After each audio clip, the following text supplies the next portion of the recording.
from Augusta. You're watching News 12 live at 5. A deadly shooting at an Augusta club raising questions tonight. What we know next. And the presidential race is heating up now with just 2 Republican candidates left, but Nikki Haley says she's not worried about the competition.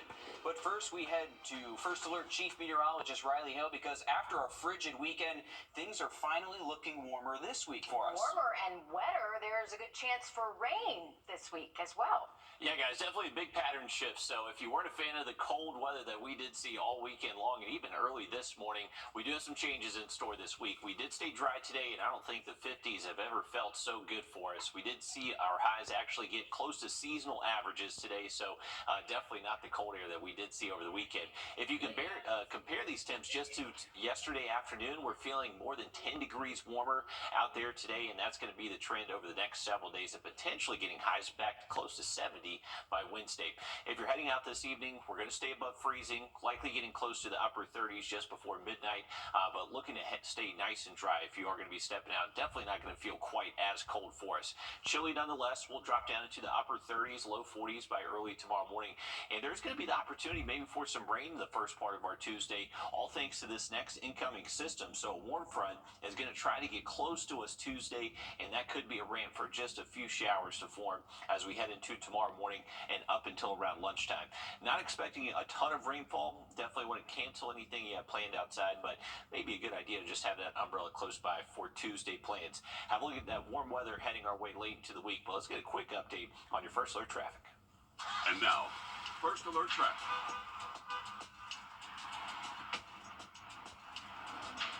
All right, folks, here we go. This is actually a look at Alexander Drive going into Cabela Drive, and you have Riverwatch Parkway right here. So just outside of our building, you can see all the cars coming from downtown Augusta. So definitely a good line of traffic there, and that's just trying to make its way back into Columbia County. So heads up, a little bit slow moving out there. Going out to the lake next, a quick look at our Thurman Dam cam. Doesn't look like the dam is too busy with traffic at the moment, but a beautiful look at sunset there over Clarks Hill Lake. Have an update on those warm temps for you in just a little bit. Thanks, Riley. We're learning more tonight about a deadly shooting in Augusta that left 1 man dead. Authorities say 22-year-old Krishawn Martin was shot at least once in the early morning hours Saturday. Our Taylor Martin joins us live in the newsroom. And Taylor, you've been looking into this case all day. What have you learned? Well, it happened at a Club Rain, which is a nightclub on Gordon Highway. This is Rain.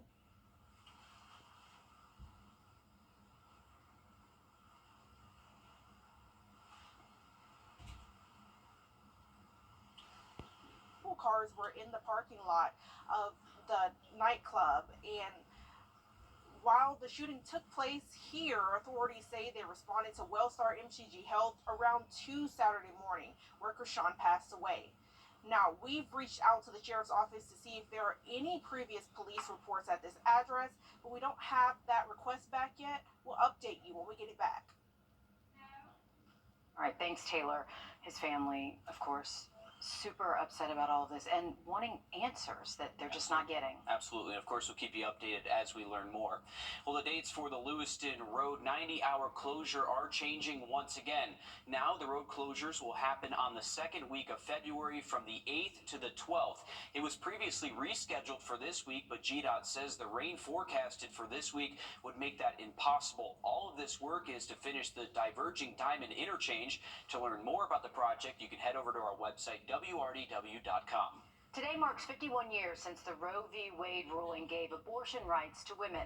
The ruling stood for nearly 5 decades before it was overturned by the U.S. Supreme Court in June of 2022. Over the weekend and continuing today, marches across Georgia and South Carolina are highlighting the continued fight for a woman's right to an abortion. Atlanta, Columbia, Savannah, Myrtle Beach, each movement sharing sentiments of both frustration and unity. State representatives joining the voices of thousands of activists, reminding everybody to head to the polls in November.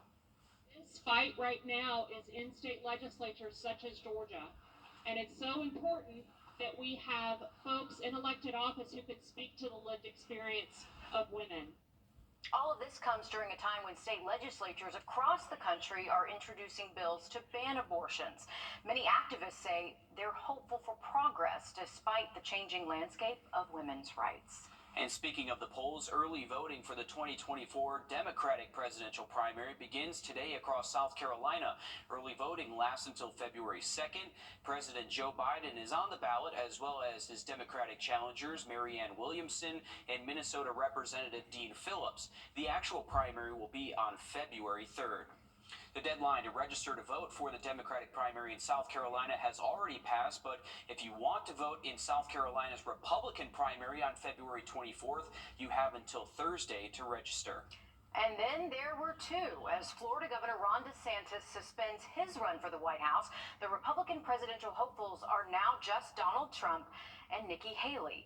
Haley is fiercely campaigning in New Hampshire, where a Suffolk University poll has former President Trump at 52% of the primary vote to Haley's 35%.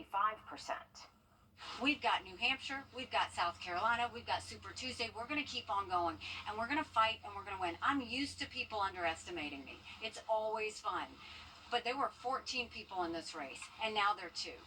I'm going to finish this so Joe Biden and Donald Trump are not an issue at all. Haley is also preparing to ramp up her campaigning in South Carolina. The New York Times reported Saturday her campaign is making a $4 million advertising investment, quoting Haley's campaign manager. Applications are now open for a new program in South Carolina that's designed to help thousands of families send their children to private school. And it's paid for using public tax dollars. Our State House reporter Mary Green has the details from Charleston. This program, known as the Education Scholarship Trust Funds, ESAs, or perhaps more commonly known as the School Voucher Program, is the largest expansion of school choice in South Carolina history. I caught up with one of its lead supporters, State Superintendent Ellen Weaver, as she made a stop here at Orange Grove Elementary Charter School in Charleston on Monday to mark National School Choice Week. There are so many instances that we can think of where it's really critical that we give parents the power that they need to get their child the education environment that they need.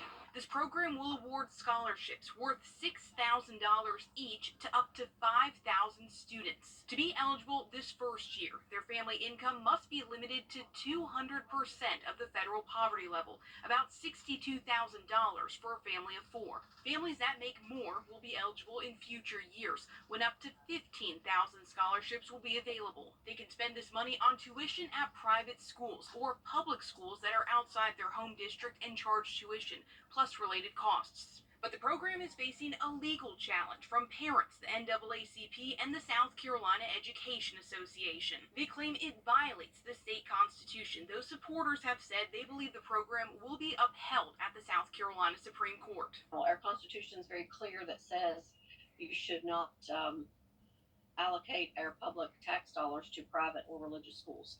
We just don't think it's right. I mean, we think it's a violation of the Constitution, and I think at some point you have to stand up for what you believe is right. The application process closes March 15th, just a little over a week after the state Supreme Court is set to hear arguments in that lawsuit. These scholarships are awarded on a first-come, first-served basis, so Weaver says she recommends any families who are interested apply as early as they can. Reporting in Charleston, I'm Mary Green. Applications are now open through the South Carolina Department of Education's website. Well, life in prison, that's the fate of a man accused of killing 3 people during a high-speed police chase. Now the victim's families say this is one step towards closure. DeAndre Tigner was 16 when he stole a limo SUV and led police on a long chase through several Atlanta neighborhoods in 2016.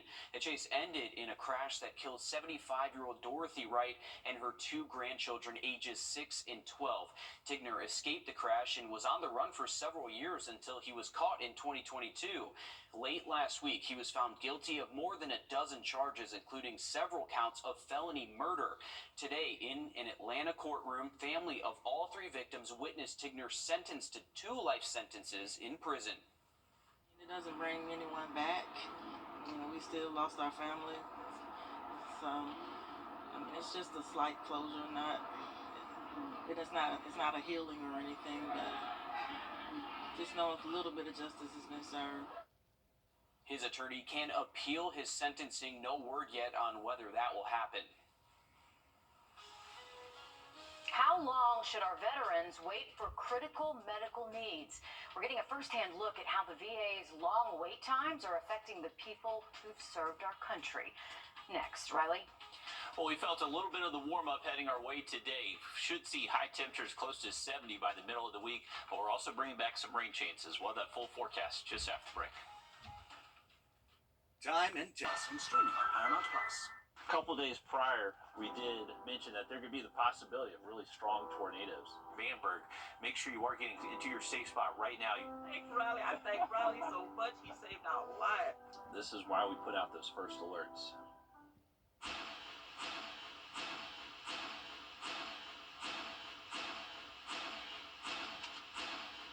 Find new roads at Milton Rubin Chevy. Ridebaby.com. Click, click. All right, welcome back, folks. Here's a look at a couple of different tower cams we have across the area. So one on the right over at Clarksville Lake from our Thurman Dam cam, and then this one's actually looking at Lewiston Road and near exit 190 in Columbia County. You can definitely see a lot of traffic there on Lewiston Road. So as we know, I'm sure if you're familiar with that area, definitely a busy time of day out there in those quarters. Looking at our First Alert Radar Network, we do have this area of low pressure that's well west of us, but this system's going to be trying to lift this warm front north into the region as we head into tomorrow. And this is going to be bringing us the opportunity for just a few very light showers starting early into the day Tuesday, lasting up until around lunchtime. Most of the afternoon does look dry tomorrow, but high temperatures here at Augusta look pretty tricky. We're going to have the wedge in store. So if we do stay cloudy, pretty steady northeast wind, highs should stay relatively seasonal in the 50s, but if we see a few breaks in the clouds, maybe we could get a little bit warmer tomorrow afternoon. Now here's a look ahead to tomorrow morning. This is about an hour and a half before sunrise. You can see those showers starting in our southern counties, pushing closer towards the I-20 corridor once we get closer to around 6, 7 a.m. So that would just be a quick wave of showers passing through mainly into the morning up until around 12 p.m. As we get later into the day, you can see it's much cooler in Saluda relative to our southern counties. So that'll be kind of the wedge setting up across the region. So if you're north of I-20, most likely staying in the 50s for highs tomorrow. You get a little bit further south, closer to I-95, that's where you're going to find some warmer highs, most likely into the 60s. As we head into Wednesday, that's when the warm front finally does get north of us. So we're actually going to see low temps stay in the 50s, waking up early Wednesday. And as we head later into the afternoon, that's when highs do look much warmer for us, anywhere from the upper 60s to possibly low 70s in a few spots. But you can still see there's going to be some rain around. So even though we're bringing back this warmer air, it is going to bring back some rain chances with it. Now, the rain chances tomorrow don't look too significant. Not really expecting much more than, say, a tenth of an inch of rainfall, and that would mainly be tomorrow morning. Once we get into Wednesday, you can still see it's going to be kind of a similar time frame through the morning, midday hours, and then a little bit drier once we get later into the afternoon and early evening. Now, generally rain, not expecting thunderstorms through Wednesday, but as we start to bring some even warmer air into the region Thursday, Friday, and Saturday, that could be a little bit more conducive to see some thunder, lightning, but at the moment, it doesn't look like we're going to see a lot of severe weather, thankfully. Here's a look at our high temperatures. So tomorrow, not too far away from how we feel today, most likely upper 50s for us here in Augusta, but you can see about 10 degrees warmer Wednesday, and then we're talking within about 5 degrees of record highs by Thursday, mid 70s then, and going to stay nice and warm all the way into the weekend. Remember, for the weekend, possibly some showers and storms Saturday. Right now, it does look a little bit drier though by Sunday, so if you're trying to just plan ahead, Sunday does look like the better outdoor day, but that can change, still a good ways away, but be prepared for some warmer air, but also keep that umbrella close by this week. Thanks, Riley. After serving our country, many veterans need medical care and help from specialists, but the amount of time it takes for a veteran to get help through the VA can be months or even years. Georgia Senator John Ossoff says these delays in health care must be addressed. Patrick Quinn shows us firsthand how these long wait times are affecting our veterans. Maybe a lot of it is. Inside their Jefferson home, every day, Susan Marks helps her husband breathe. We call it putting his bridle on. Because like a horse has a bridle, it's kind of the same way. Frank Marks, who served in the Army from 1983 to 1987, he relies on oxygen at night and often during the day to ease his emphysema. It's like a pick-me-up, so to speak. You know, so it's very, very helpful. But this help was delayed. Frank said his pulmonologist and an outside clinic prescribed the oxygen, but it took a year and 2 months for the primary care physician at the VA to follow through with the order. You accept the VA is going to be inept, but when they're inept, even more so, a year and 2 or 3 months, really? In an email to me, the VA denied any delays in delivering oxygen equipment, but delays in delivering health care from community care clinics and long wait times to even set up appointments, that's at the heart of a new federal inquiry into the VA, just launched by U.S. Senator John Ossoff. I'm hearing consistently from veterans in Georgia that these wait times are impacting their health. So we've got to do better. The VA has got to do better. According to an October report by the U.S. Government Accountability Office, less than 40% of VAs across the country schedule appointments with outside clinics within a 7-day standard. Susan said Frank waited 2 months to see an endocrinologist for severe osteoporosis. The specialist prescribed a bone density medicine that Frank still has not gotten 8 months later. Delays that weigh on veterans and their partners. But I worry every day, am I going to wake up and find him passed away? Senator Ossoff told me he wants the VA to respond to his inquiry, which has bipartisan support from 7 other senators, within 30 days. An inquiry largely focused not on primary care doctors, but outside specialists, what is especially important for veterans.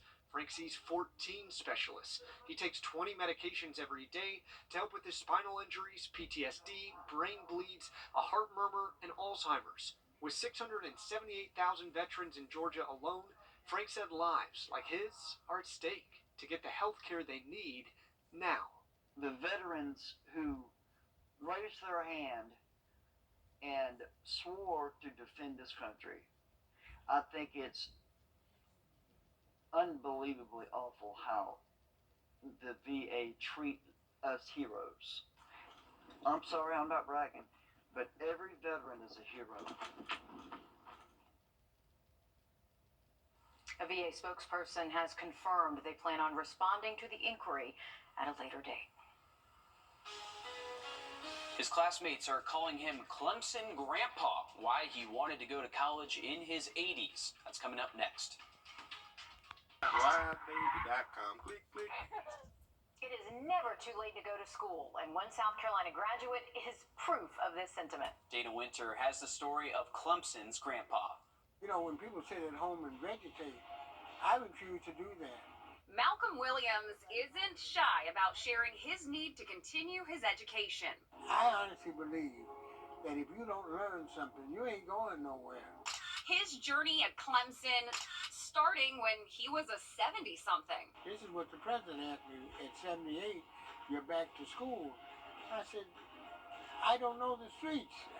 I've got to get an education. So he did, earning a degree in social sciences and a minor in Black Global Studies. When I was at the luncheon, they gave me a coin, and in this coin, it stated certain things. While being honored for serving in the U.S. Army, a veteran of both the Korean and Vietnam Wars. Malcolm is also a member of the Alpha Phi Alpha fraternity. I'm not used to the celebrity thing. I try and live it quietly, although coming here, because of my age, I'm like a celebrity. And watching the graduation ceremony, you start understanding Malcolm's celebrity status. Going across the stage, it's like from adversity to the stars, you know. In other words, I'm going further. And Malcolm says while he may have walked across the stage here at Clemson, his career here is far from over. Up next, he plans on pursuing his master's degree. I'm gonna keep learning. I'm gonna keep learning. And the Lord, you know, I don't have too many years left. I realize that, you know. I'm not going to say I'm going to be around here for no 100 years. But if I'm good for 15 or 20 years, you'll hear me. You'll hear from me.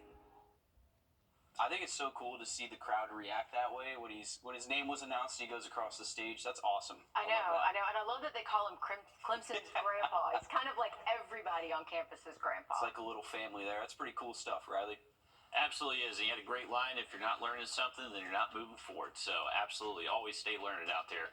Hey, if you're heading up to Clarksville Lake the next couple of days, a little bit chilly out there Tuesday, but finally some warmer weather arrives Wednesday. Just watch out for some showers moving up there. We'll have a look at the 7-day forecast again just after a quick break.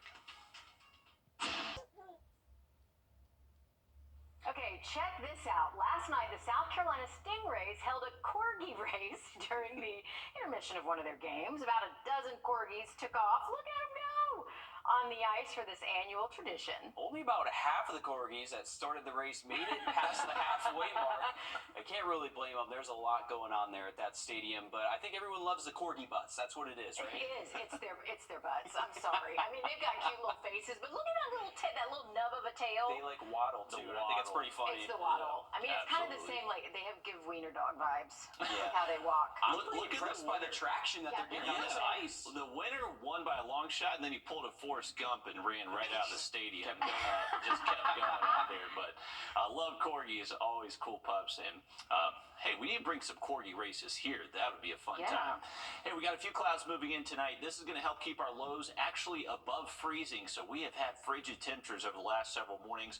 We're staying above freezing tonight. Lows should generally be in the upper 30s and low 40s. If you're heading out this evening, no need to worry about rainfall. Temps will be 40s and then falling closer to the 30s by around midnight. But the rain chances do start to go up heading into tomorrow. So cannot rule out a few morning showers out there Tuesday.